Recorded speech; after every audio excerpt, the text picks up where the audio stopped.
All right, let's jump right in. I want you to picture this. The date is January 9th, 2026. The time is exactly 15:34. We're at this really busy intersection in Thiruvananthapuram, India. And what happens over the next, 15 seconds? Well, it turns a totally normal commute into a near fatal disaster. Yeah, locked conflict zone. I know, it sounds super technical, maybe even a little sterile, right? But stick with me, because by the end of this, you're going to understand that this phrase describes one of the absolute most terrifying things you can experience behind the wheel. We're going to break down exactly what it means and, more importantly, how it happens. Okay, let's go there. Let's put ourselves right in the driver's seat at that exact moment. The light has just turned green.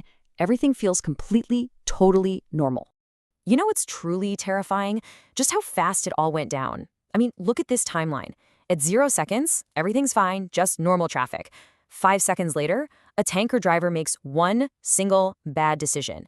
By 10 seconds, this geometric trap of steel literally snaps shut. And just 5 seconds after that, it's all over. Someone is just incredibly lucky to be alive. It happens that fast. So you gotta ask, how is something like this even possible? Well, to get it, we need to zoom out and look at where this happened. Because this wasn't just any old intersection. No, this was a real pressure point. So this junction, it's on National Highway 66, and it's basically the lifeblood for a huge tech park nearby. I mean, just think about it. A constant, nonstop flow of buses, cars, and these massive fuel tankers. So because of that intense traffic, it was engineered with something called defensive architecture. All those medians, the channelization lanes, the box markings on the road, they're not just decorations. They're a system, and that system has one job and one job only: to keep tons and tons of moving steel from trying to occupy the exact same space at the exact same time. And right at the heart of this whole system is the box junction. It has this one simple, silent, but absolutely non-negotiable command. Do not enter this box unless you know for sure that you can get out the other side. That single rule is the foundation for all the order here.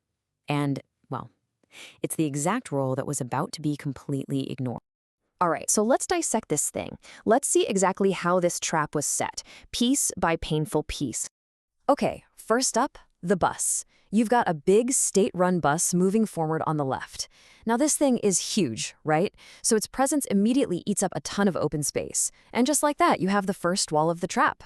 And then comes the catalyst for the whole disaster. A massive fuel tanker on the right just decides, you know what, the rules don't apply to me today. Instead of using the dedicated U-turn lane like it's supposed to, it just starts cutting diagonally across traffic, trying to beat the light.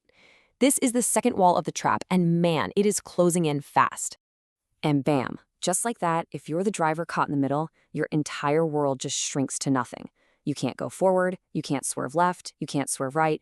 Every single escape route is gone. You are completely, utterly boxed in by thousands and thousands of pounds of moving steel. And that brings us right back to that technical term from the beginning. This is a locked conflict zone. See, it's not just an accident, it's a condition created when one driver's selfish decision strips every single choice, every possible evasive action away from another driver. It is a state of total, absolute helplessness on the road. You know, the person who actually went through this, they said it didn't even feel like they were looking at a vehicle anymore. It felt like they were looking at pure, relentless intent. An intent that was completely blind to the fact that it was about to cause this massive, potentially fiery catastrophe. What a chilling way to describe the physics of a near disaster. And that's the thing, isn't it? This wasn't because the road was designed badly. Not at all.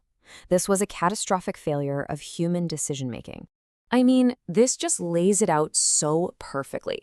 On one side, you have the logic, the engineered safety, a special lane just for U-turns, a clear rule for the box junction.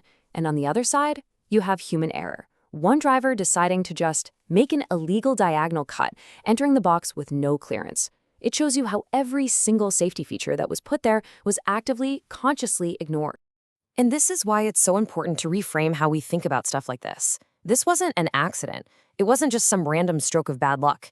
It was a total system failure. And it was triggered by one single person deciding the system, well, it just didn't apply to them. The outcome, when you think about it, was tragically predictable. So what does all this boil down to? What's the big lesson here? It's about that razor-thin line, the one that separates a totally normal day from an absolute tragedy. And really, the takeaways are crystal clear. You've got 3 unbreakable rules. Number 1, those markings on the road, they're not just paint, they are commands. Number 2, signals aren't suggestions. A red light is a physical law you have to obey. And number 3, that yellow box junction, it is not a shortcut. Think of it as a sacred space, designed specifically to prevent this exact kind of chaos. Because in the end, it all comes down to one thing. This whole incredibly complex system of traffic engineering, signals, rules, all of it, it relies on one simple thing to actually work: the discipline of every single person on the road. That discipline, that's the thin line. That's the only thing standing between a routine commute and irreversible catastrophe. So let's jump forward just a few moments. The immediate danger is over. The driver manages to move on, heart probably pounding out of their chest, while that tanker just disappears down the road. But this story isn't quite finished. Almost 2 kilometers later, they see it. 2 police jeeps, lights flashing, cutting through traffic. Who knows if they're responding to another emergency, or maybe this one, just a few minutes too late to have made a difference. It's just this haunting reminder that by the time the consequences show up, it's often way, way too late. And you can just imagine what's going through the driver's head. This raw, unfiltered thought just pops up. It's this mix of Hindi and English. Abhi bhaga, police aa gayi. 2026 hai beta, police dekhe piche. Which basically translates to something like, dude, get moving, the cops are here. It's 2026, man. They're watching from behind. It's this weird flash of dark humor and pure relief.